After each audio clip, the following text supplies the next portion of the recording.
Oh non, ils sont trop mignons. Là, je peux te dire que je serre un petit peu les fesses quand même. Hein.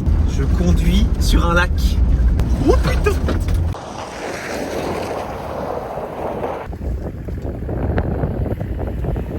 Bienvenue dans une nouvelle vidéo, j'espère que tu vas bien. Je continue ma route vers le Cap Nord et je pense que la route a beaucoup de surprises à nous réserver. Je ne sais absolument pas ce qui va m'arriver, je pense que je vais passer le cercle polaire arctique. Donc les températures, en tout cas de nuit, vont commencer à être intéressantes parce que là, je sais pas si tu peux pas le voir, il fait 4-5 degrés, donc il fait vraiment très doux pour la période. Les routes se dégèlent tellement qu'il fait chaud, mais la vue reste toujours aussi belle. Avec ce macadam rouge et ces sapins tout verts, c'est splendide.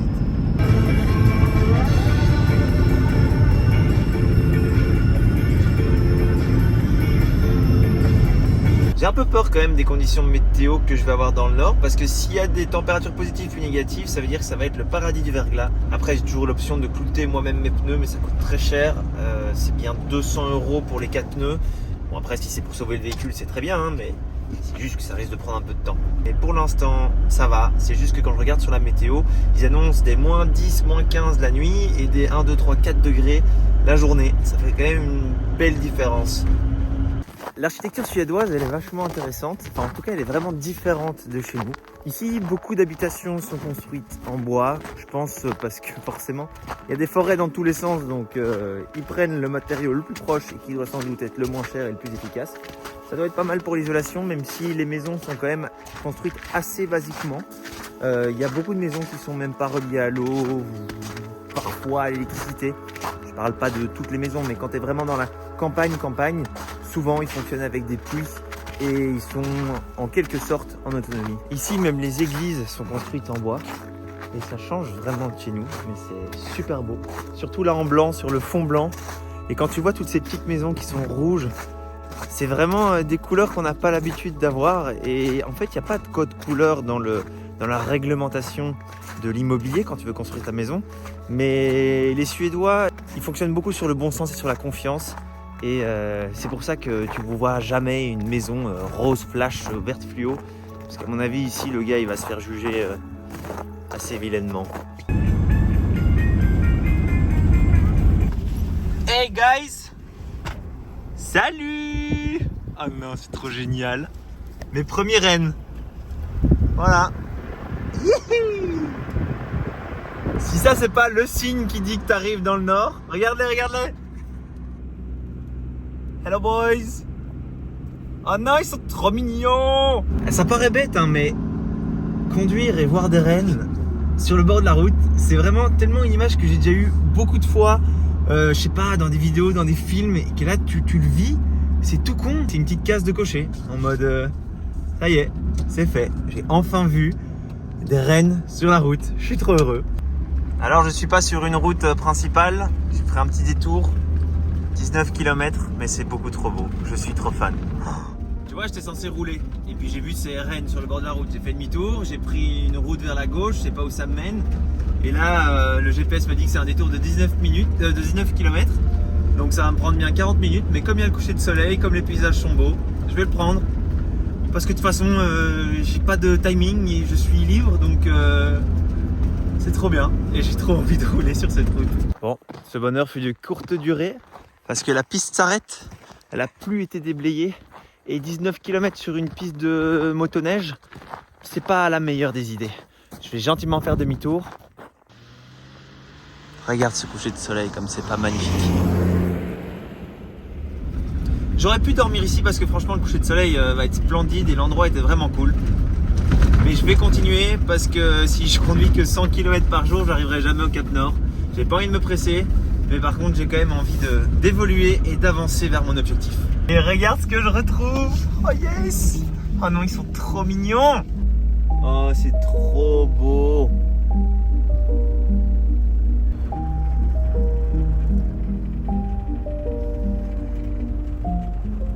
Tout un troupeau. J'ai peut-être pas fait toute la route. Mais par contre, j'ai vu ce que je voulais. Des rennes. Ici, je pense que c'est limite considéré comme des moutons. Ils les mangent parce que forcément, il n'y a pas grand chose à manger. La Suède n'est pas tellement agricole. Au final, parce que les conditions climatiques ne le permettent pas. Donc c'est très fort basé sur la pêche et la chasse des rennes, etc. Là je pense que c'était un élevage vu qu'ils étaient marqués. Donc ça ne m'étonnerait pas que ça soit semi-contrôlé, pourtant il n'y a pas de clôture. Malheureusement, ils termineront dans l'assiette des Suédois. Personnellement, quand je vois ce genre d'animaux dans la nature, je suis content de ne plus manger de viande depuis longtemps. Alors tout le monde fait comme il veut, chacun fait en fonction de ses besoins, de sa culture, n'importe quoi. Je dis juste que moi, c'est vrai que quand je vois des animaux sauvages, même des animaux dans des camions qui partent à l'abattoir, je suis content de me dire que je ne finance plus tout ça. C'est marrant parce que quand tu roules ici, tu as vraiment parfois l'impression d'être en Alaska ou aux États-Unis. J'ai jamais voyagé en Alaska, mais des vidéos que je peux voir, c'est très similaire, sauf que tu n'as juste pas les routes en macadam en Alaska. Mais c'est quand même marrant de se dire que tu as une partie du continent européen qui est inspirée de cette culture. Genre tu as des dollar stores, genre le truc, moi perso, j'ai jamais vu ça à part aux États-Unis, quoi. Là, je suis à du 60 km/h, j'accélère, il se passe rien. Pourquoi? Parce que la route en fait c'est simplement du verglas. C'est assez fou, mais comme ça dégèle la journée et puis ça regèle la nuit, oh ça fout les boules sans clou. Là je peux te dire que je serre un petit peu les fesses quand même, hein. Je suis arrivé à un petit spot sympa, c'est un spot où on a déjà dormi avec Oscar. Donc là c'est marrant de le voir complètement différent avec de la neige.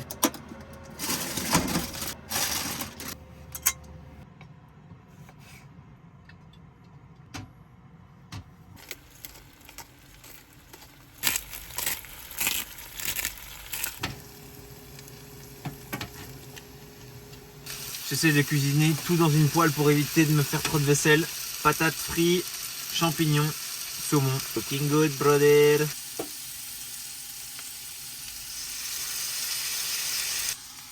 Et voilà à quoi ça ressemble. C'est l'heure de manger.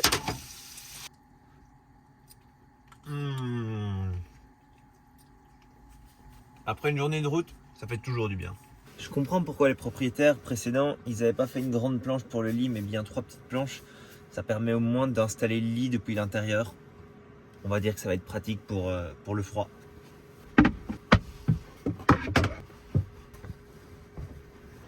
Ah, quel bonheur. Toujours pas décidé à mettre mes rideaux thermiques. Parce qu'il fait chaud ici à l'intérieur, franchement. Allez, on se voit demain, on a encore de la route et plein de choses à découvrir.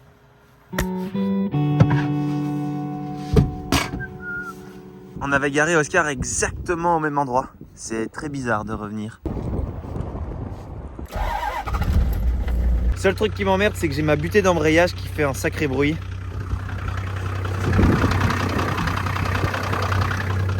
Il y a un claquement qui est pas normal. Bon après, je suis parti comme ça de Belgique, donc je suis au courant de ce claquement. C'est juste que maintenant, j'ai compris que c'était ma butée d'embrayage. Et si ma butée d'embrayage pète, mon embrayage peut péter aussi très rapidement. Mais bon, hein, on m'a dit que c'était solide.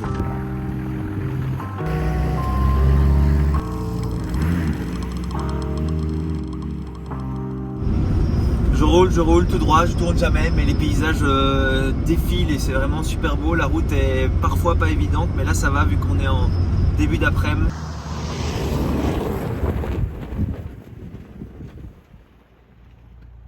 Il est l'heure de manger un petit bout et si je me trompe pas, je suis à côté d'un circuit de pilotage sur glace. Qu'est-ce que j'aimerais bien faire ce genre d'expérience. 4 000 € la journée, 7 000 € les 2 jours, c'est hors budget quoi. Première fois que je vais l'utiliser en condition, vu qu'il fait doux.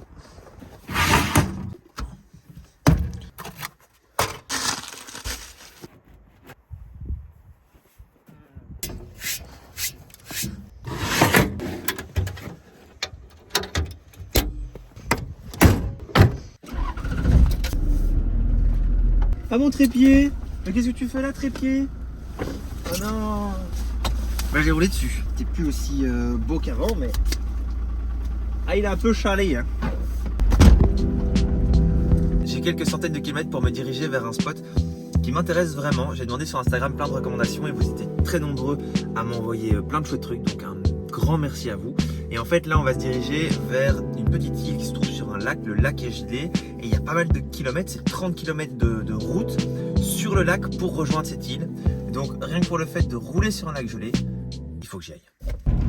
ne sais absolument pas dans quoi je m'engage. Je pense pas que c'est ici.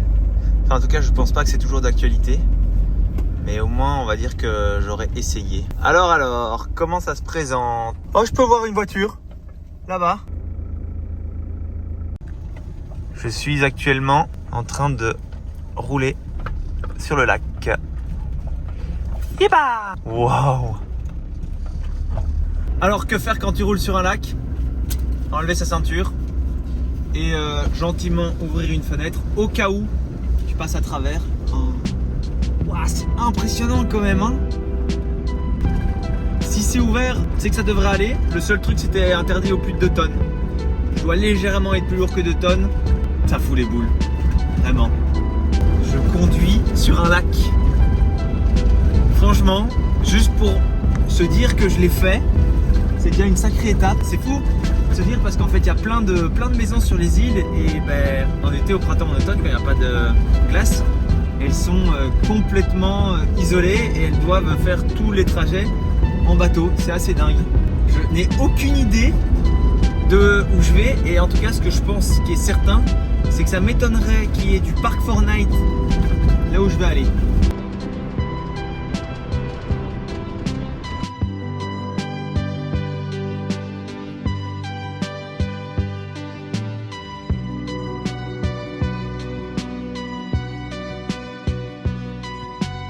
L'expérience elle est d'autant plus magique que les couchers de soleil ici ils sont infinis. Ça fait vraiment plus d'1 heure voire 1 heure et demie que les lumières commencent à devenir jaunâtres puis c'est passé au complètement rosé. Et là le soleil a beau être couché, ben, c'est toujours clair et en fait ça prend vraiment du temps avant que le soleil soit complètement couché ici, vu qu'il est vraiment pas très haut la journée mais il rase tout le temps l'horizon, même le soir. En termes de GPS, c'est pas mal, hein. C'est voilà, on est dans la mer, vraiment. Je suis revenu sur l'île. Je sais pas trop s'il y a des voitures, s'il y a des routes, si on peut rouler. En fait, je viens de me rendre compte qu'il y a des routes, mais elles font genre même pas 300 mètres et puis elles s'arrêtent. Puis en fait, c'est des routes de forêt. Et là, avec la neige, je vais pas pouvoir aller bien loin.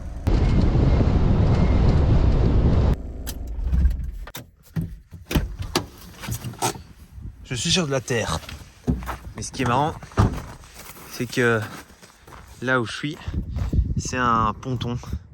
Bref, il y a des voitures, il y a des routes, il y a des gens qui doivent habiter ici. Donc j'imagine que quand il n'y a pas de glace, c'est un système de ferry. Mais quand ça commence à geler, comment est-ce qu'ils font? Ils passent en ferry à côté de la route potentielle. Et quand ça dégèle, ils font comment? Est-ce qu'ils cassent la route, mais du coup il y a un temps de délai? Est-ce qu'ils attendent que ça dégèle, mais du coup il y a un moment où tu peux pas rouler? Ou est-ce qu'ils doivent casser une autre partie avec des icebreakers? Et cette vie dans le grand froid me passionne. Comme il va faire dans les environs de -5 ce soir, je vais quand même sortir. Ah, qu'est-ce qu'on a ici? Wouh! Alors ça c'est tout bête, mais c'est des rideaux thermiques. Pour Oscar, si on voulait les acheter tout fait, c'était plus de 600 €. Forcément tu les fais toi-même du coup, mais ça prend une plombe. Je suis content que je les ai reçus avec le véhicule. Ça m'aidera un petit peu mieux isoler. Ça relance un peu le débat de l'isolation dans un véhicule. Il n'y a pas d'isolation sur le toit. Il n'y a presque pas d'isolation dans la carrosserie, sauf sur les bords en bas. Et en fait, il faut bien se rendre compte que Henri, le camping-car que j'ai utilisé pour faire un gros tour d'Europe, bah au final il n'était pas tant isolé que ça. Et pourtant on a déjà fait du -20 degrés sans souci avec.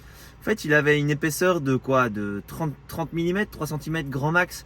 Même pas d'isolation parce que là-dedans il y avait de l'aluminium, il y avait les couches et il y avait les structures. Le sol n'était pas isolé, c'était juste une couche de 15 ou 20 mm de bois. Et le mieux c'était le plafond. C'était comme ça, c'est-à-dire que c'était 3-4 mm de fibre et puis tu avais juste une petite moquette au-dessus. Et c'était la seule isolation qu'il y avait. Et pourtant, on avait toujours très chaud en hiver avec un bon chauffage. On avait assez froid en été. C'est super facile de ventiler l'air à l'intérieur.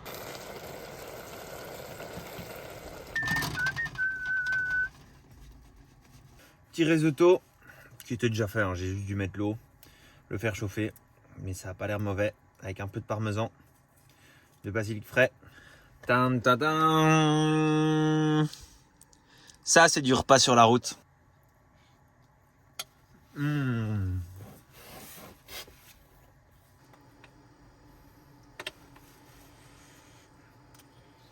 Bon, mais bonne nuit, on se voit demain. Et là, avec les rideaux thermiques, la chaleur est beaucoup plus homogène dans l'habitacle. C'est pas du tout que à la sortie des bouches de chauffage. Donc on va voir comment se passe la nuit. Il fait moins 4 degrés, ça va descendre jusqu'à moins 7. Rien de bien impressionnant.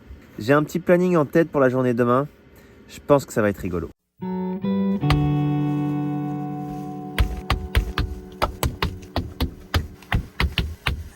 Joyeux matin. Je me réveille au bord de ce lac gelé. J'ai passé une nuit vraiment incroyable. Les rideaux thermiques, ça change vraiment tout. Ça rend le véhicule vachement plus isolé. Et normalement, sur mon sac de couchage, à gauche, j'avais toujours chaud parce que j'ai la bouche d'aération du chauffage qui me chauffe. Et à droite, j'avais toujours un peu plus froid parce que je suis contre la carrosserie et contre les vitres. Mais là, c'est fou comme je peux vraiment le sentir. Ça isole super bien, quoi. Je dis pas que je vais mettre ça tous les soirs, mais en tout cas, quand les températures sont négatives, c'est vraiment un bon plan.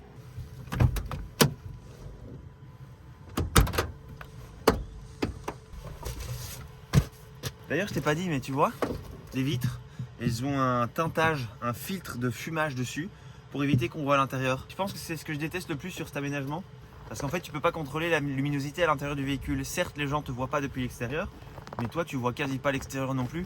Donc en fait, t'as jamais l'impression qu'il fait clair, t'as jamais vraiment la lumière du soleil qui vient à l'intérieur. Et je trouve que ça peut être vraiment frustrant. Je préférerais enlever le filtre et mettre des rideaux, tout simplement. Comme ça, c'est moi qui gère, quoi. Petit-déj dans un environnement pareil, il n'y a rien à faire, c'est que du bonheur. Surtout avec le ciel bleu et le soleil.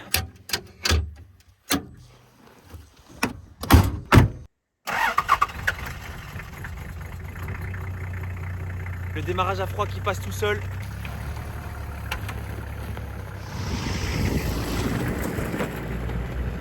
Tu roules sur un lac, si je me trompe pas, l'endroit le plus dangereux c'est à la jonction entre la terre et l'eau, parce que forcément la glace se dilate et c'est là où tu as des petites craquelures, genre ça, tu vois. Alors c'est peut-être pas une BM, c'est peut-être pas un circuit, mais par contre ça glisse déjà bien, je le sens. Oh putain!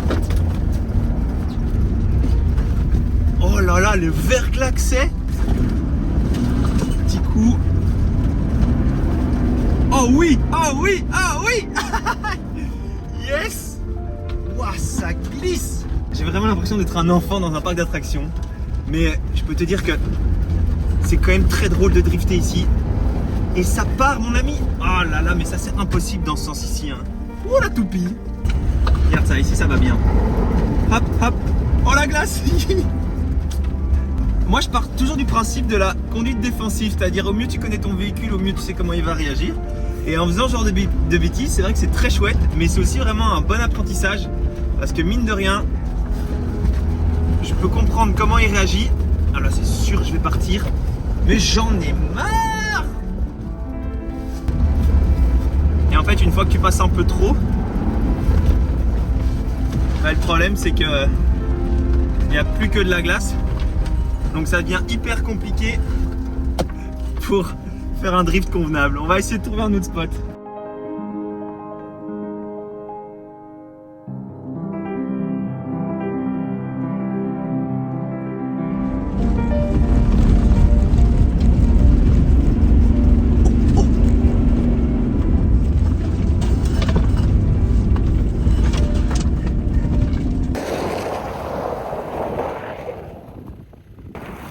Bon allez, fini de jouer. On va aller voir ce qu'il y a là-bas.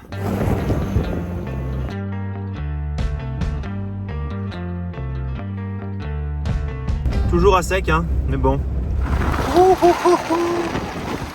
Ça, c'est un petit peu fondu, ça. Alors, qu'est-ce qu'il y a ici? C'est marrant parce que là, je suis en train de rouler. Je n'ai aucun objectif. Je ne sais pas du tout où la route me mène. Mais pourtant, c'est tellement chouette à faire. Parce qu'une grande partie du road trip, forcément, c'est vraiment juste se laisser porter par le vent, se laisser découvrir les choses et prendre le temps. Il y a plein de choses que je monte pas en vidéo parce que c'est difficile, mais quand je roule, je suis tout le temps émerveillé par les paysages, je suis tout le temps les yeux grands ouverts, j'ai envie de tout filmer. Je peux pas tout filmer forcément, mais découvrir un nouveau pays, une nouvelle culture, une nouvelle manière de vivre, etc. Ça te réveille vraiment. Ton cerveau, il doit enregistrer, il doit découvrir tout le temps, et j'avoue que c'est intense quand même, hein.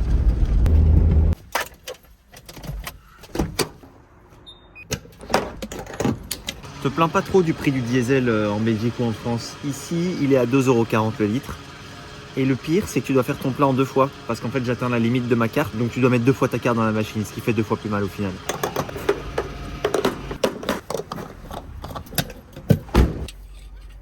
En fait, si je me trompe pas, il y a un événement, il y a une compétition de patins à glace. C'est des patins à glace nordiques, c'est-à-dire que c'est beaucoup plus long que les patins à glace de hockey sur glace par exemple. C'est beaucoup plus stable à haute vitesse. Et franchement, j'ai vraiment envie d'essayer.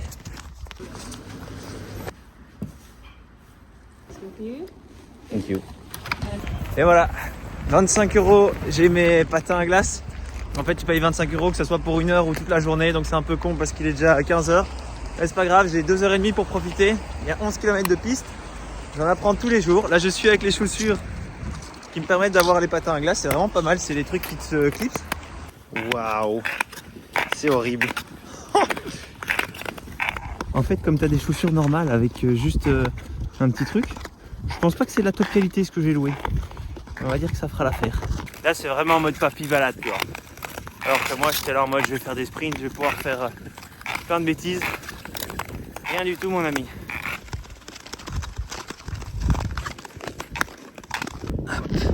Tu prends tes patins à glace, tu viens sur cette petite île, tu peux faire ton barbecue, tu peux chiller avec tes potes.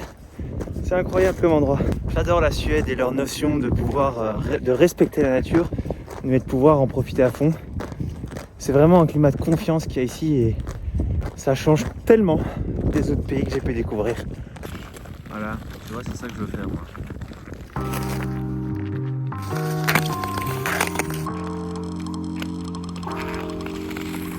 Et regarde qui est là, le big boss, Eddie. Youhou. Il est l'heure d'essayer ça. Ça a l'air vachement drôle. T'en as quelques-unes ici. Et tu vois, ils disent quelque chose en suédois qui dit qu'elles sont libres à prêter. Très courant dans les villes en Suède en hiver pour se déplacer tout simplement. Et on va voir ce que ça donne.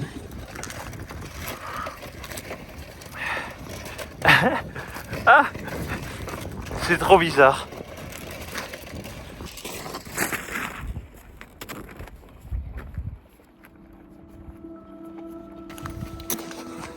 Eh ben, c'était une chouette expérience. Petit coucher de soleil assez sympa sur le chemin du retour.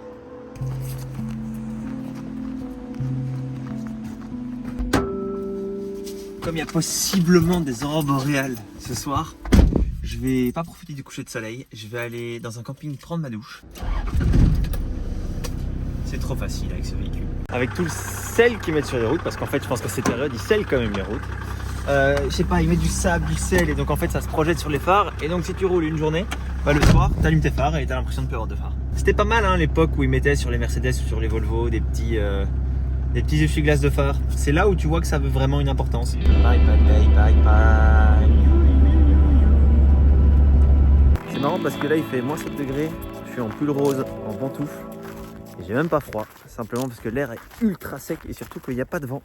Donc ça facilite toutes les choses. Malheureusement, le plan que je voulais faire ce soir tombe à l'eau.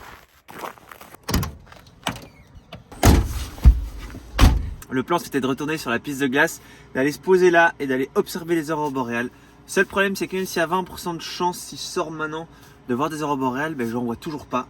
Donc j'ai pas envie de faire une demi-heure de route pour rien. Donc je vais reporter ça au prochain épisode, au pluriel, parce que je sais pas quand ça arrivera. En tout cas j'espère que tu as kiffé cette vidéo. Je suis ravi de ce voyage et de toutes les expériences que je suis en train de vivre. Comme d'habitude, n'oublie pas de kiffer et on se voit très vite sur cette chaîne. Ciao!